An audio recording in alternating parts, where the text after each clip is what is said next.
잘 지내시고 계신가요? 지난번 영상 예배까지는 사관님께서 대표 기도를 해주셨는데 이번부터는 청년들이 하게 되어서 제가 처음 순서로 이렇게 영상으로 청년들 안부도 묻고 또 기도도 하게 되었습니다.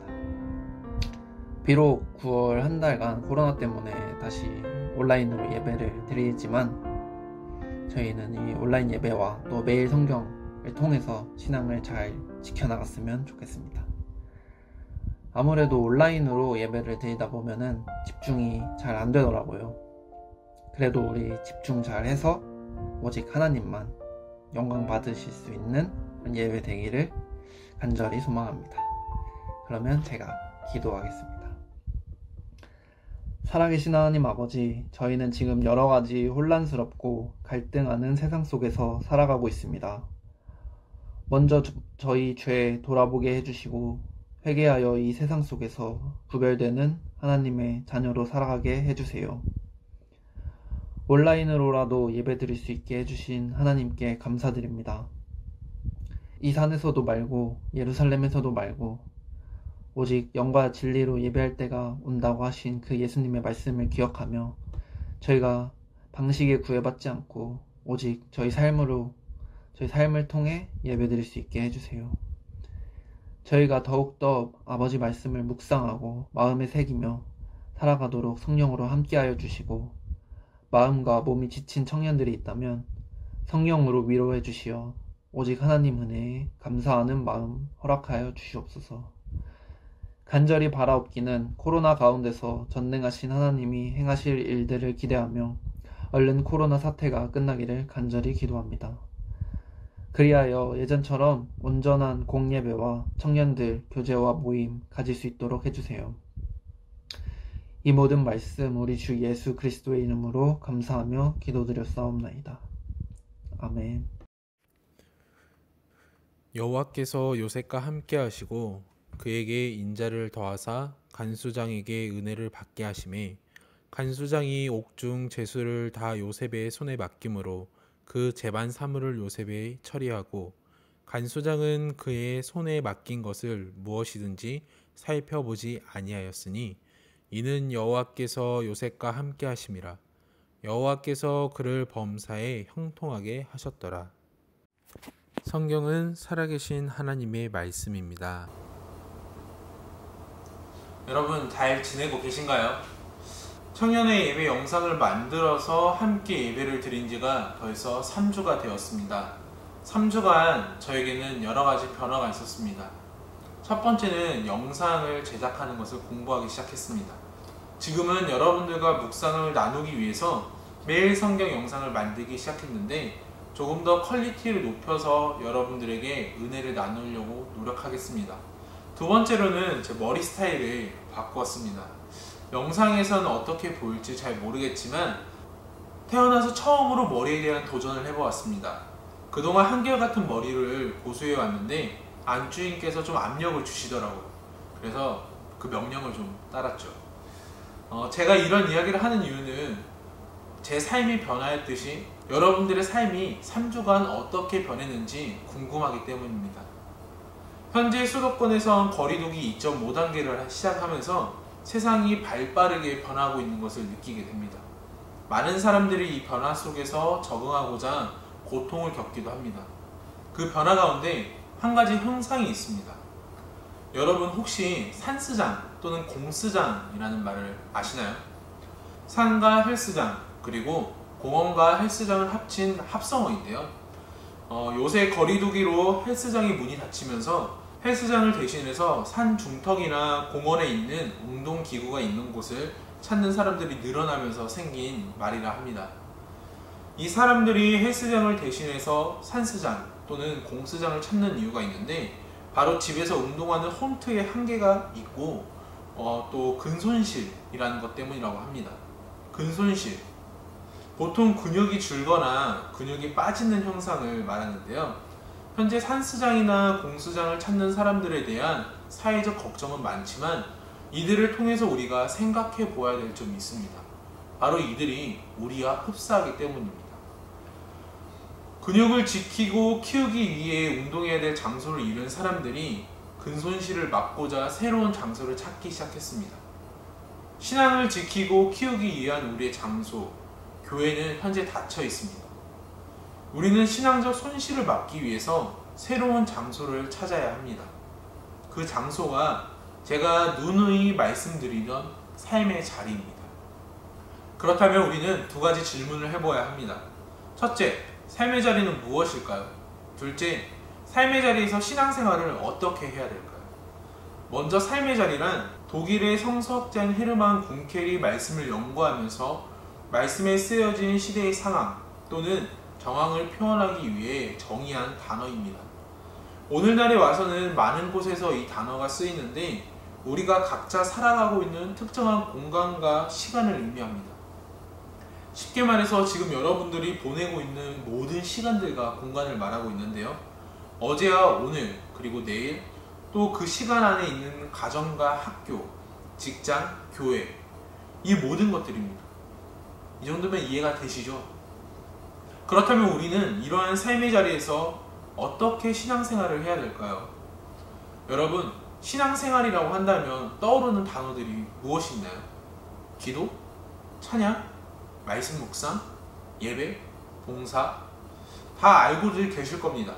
중요한 건 우리가 기도하고 찬양 드리고 말씀을 읽고 들으며 예배 드리고 봉사하던 교회라는 공간이 현재는 막혀 있다는 겁니다. 그렇다면 우리는 신앙생활을 할 수 없는 걸까요? 우리 바울을 한번 생각해 볼까요? 바울이 전도여행을 다니면서 교회라는 공간이 항상 있었을까요? 아니면 그가 전도를 하면서 교회라는 공간과 공동체가 생겼을까요? 이런 차원에서 교회는 공간이기도 하지만 기도하고 찬양하고 예배를 드리는 여러분들이 있는 장소, 그곳이 바로 교회입니다. 초대교회는 교회라는 간판과 십자가가 걸려있던 건물이 절대 아닙니다. 예수님을 믿는 가정에서 예수님을 믿지 않는 사람들을 초대하거나 예수님을 믿는 사람들이 함께 모여서 식사를 나누고 기도하며 복음을 전하고 함께 찬양하던 그런 장소이자 그런 공동체입니다. 이런 차원에서 생각해 본다면 온라인으로 예배를 드리고 있는 여러분들의 가정과 여러분들의 어떠한 장소가 바로 예배의 자리, 교회가 된다는 겁니다. 오늘 우리가 읽은 말씀 창세기 39장은 전반부와 후반부에 특이하게 반복되는 상황이 4가지가 있습니다. 첫 번째는 여호와가 함께 하시니, 두 번째는 요셉과 함께하는 사람에게 복과 은혜를 하나님이 주신다는 겁니다. 세 번째는 요셉의 주인들이 요셉의 손에 모든 일을 믿고 맡긴다는 겁니다. 마지막으로 범사에 형통하게 하신다는 겁니다. 제가 영상을 통해서 제시해주는 구절들을 찬찬히 찾아서 묵상해 보길 바랍니다. 중요한 건 오늘 우리가 읽은 말씀 창세기 39장은 요셉에게 있어서 삶의 자리가 전환되는 부분입니다. 아버지에게 사랑받던 가정이 아니라 전혀 모르는 땅, 이집트에서 아버지의 자녀가 아닌 주인의 노예로서 삶이 전환되는 이야기, 그게 바로 오늘 말씀입니다. 그런데 이 말씀에 특이한 점이 있습니다. 창세기 37장을 자세히 보면 요셉이 아버지에게 사랑받던 공간 그 어디에서도 요셉을 통해서 여호와 또는 하나님이라는 단어가 한 번도 등장하지 않는데 오늘 말씀 39장에서 요셉이 노예가 되고 감옥에 갇히는 이 애굽의 이야기, 삶의 자리가 전환되는 부분부터는 이런 이야기들이 계속해서 등장합니다. 여호와께서 요셉과 함께 하신 것, 여호와께서 범사에 형통하게 하셨다. 자, 이 이야기가 우리에게 어떻게 들려와야 될까요? 지금 요셉의 삶의 자리는 긍정에서 부정으로 전환되었습니다. 그때부터 하나님이 요셉의 삶에서 적극적으로 등장합니다. 우리가 그리스도인으로서 이 말씀을 믿고 받는다면 이렇게 생각해 보아야 합니다. 우리는 코로나19로 신앙의 상황이 긍정적인 상황에서 부정적인 상황으로 전환됩니다. 이때 하나님이 우리의 삶에서 등장해야 됩니다. 바로 요셉처럼. 요셉은 창세기 37장에서 유독 하나님에 대한 언급을 한 번도 하지 않습니다. 하지만 39장 삶의 자리가 바뀐 이후에서부터는 죄 앞에서 죄를 이겨낼 때 하나님을 이야기합니다. 내가 어찌 이 큰 악을 행하여 하나님께 죄를 지으리까? 절대 부정적인 상황에서만 신앙생활을 열심히 하라는 게 아닙니다. 부정적인 상황에서도 나의 신앙이 하나님께 초점을 맞추고 있느냐 아닙니다. 요셉을 통해서 알 수 있는 건 삶이 긍정에서 부정으로 바뀌었을 때 우리가 하나님께 초점을 맞추고 있는가 그렇지 않는가입니다. 그래서 우리 가운데 하나님의 함께 하심을 느끼는가, 더 나아가 하나님이 함께한 요셉을 통해 요셉이 머문 그 공동체가 복을 받고 형통했던 것처럼 지금 우리를 통해 하나님이 우리가 속한 공동체에게 형통한 복을 주시고 있는지, 그렇게 하나님이 드러나고 있는지 우리는 이 질문을 끊임없이 해보아야 합니다. 정말 보고 싶은 여러분, 우리는 교회에서 신앙생활을 할 수 없는 상황입니다.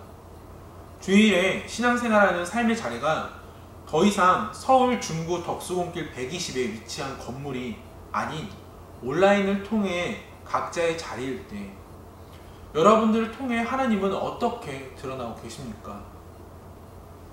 그리고 하나님은 여러분이 머물고 있는 그 가정과 삶의 자리에 복을 주시고 형통함을 주시고 계십니까? 지금 여러분들을 통해 하나님의 함께 하심을, 하나님이 드러나심이 있는 은혜가 있길 저는 간절히 축복합니다. 말씀을 마무리하기 전에 오해의 소지가 없길 바랍니다. 하나님이 함께 하셔서 형통한 요셉은 보디발의 아내의 음모로 감옥에 갇히기도 하고요. 감옥에서 해몽을 통해 억울함을 풀 줄 알았지만 2년이라는 시간을 더 보내기도 합니다. 하나님이 주시는 형통함은 삶의 고난과 아픔이 전혀 없는 것이 아닙니다. 다만 그 고난과 아픔 속에서도 하나님이 더 드러나신다는 것에 있습니다. 말씀을 정리합니다. 여러분, 우리는 요셉처럼 삶의 자리가 바뀌었습니다. 신앙의 삶의 자리가 바뀌었습니다. 운동하는 사람들은 근손실을 막기 위한 장소를 찾고 방법을 찾습니다. 이처럼 우리는 신앙의 손실을 막기 위한 장소와 방법을 찾아야 합니다. 온라인뿐만 아니라 여러분이 기도하고 말씀을 묵상하는 공간과 시간을 만들어야 합니다. 요셉처럼 바뀐 현실 속에서 오히려 더 하나님이 드러나고 함께 하심을 느낄 수 있어야 합니다. 그러기 위해서 우리는 요셉처럼 주님께 초점을 맞추어야 합니다. 더욱더 말씀과 기도로 무장하는 여러분들이 되길 권면합니다. 마지막으로 여러분들을 통해 여러분들의 가족과 주변의 이웃들이 하나님이 주시는 복과 은혜를 누릴 수 있길 간절히 바라고 축복합니다. 여러분들을 정말 축복하며 여러분들의 삶의 자리에 언제나 하나님이 함께 하시길 기대하고 기도합니다. 우리 함께 기도합시다. 하나님, 우리는 이제 서울 중구 덕수궁길 120에 위치한 건물이 아닌 각자의 삶의 자리에서 그리스도인으로서 구세군 서울제일영문의 청년들로서 신앙을 지키고 하나님의 말씀을 묵상하며 살아갑니다. 하나님, 우리 청년들 가운데 신앙의 위기가 있는 청년들이 있다면 그 청년들을 붙들어 주시옵고 그 청년들이 주님께 돌아오도록 허락하여 주옵소서. 더욱이 코로나19로 인해서 하나님과의 관계가 끊어지고 있는 우리 청년들이 있다면 기도와 말씀을 통하여서 주님과의 관계를 회복하도록 허락하여 주옵소서. 우리 청년들의 삶의 자리 한 자리가 때로는 어려운 일도 있고 때로는 고단한 일도 있고 때로는 허무함이 있을 때도 있습니다. 주님, 그 모든 것들 가운데 주님의 은혜를 베푸셔서 새로운 삶의 전환이 있게 해 주시옵소서. 하나님 함께 하심으로 범사에 형통한 요셉과 같이 우리가 어떠한 어려움을 맞이할지라도 그곳에서 하나님이 함께 하심과 드러나심을 경험할 수 있는 우리 서울제일영문 청년들이 되도록 허락하여 주옵소서. 이제는 우리 주 예수 그리스도의 은혜와 하나님 아버지의 무한하신 사랑과 성령님의 감화 감동, 역사하심과 교통하심이 오늘도 삶의 자리에서 신앙을 지키고자 하는 우리 서울제일영문 청년들에게, 오늘도 하나님과 함께하고자 하는 우리 서울제일영문 청년들에게 영원히 있을지어다. 아멘.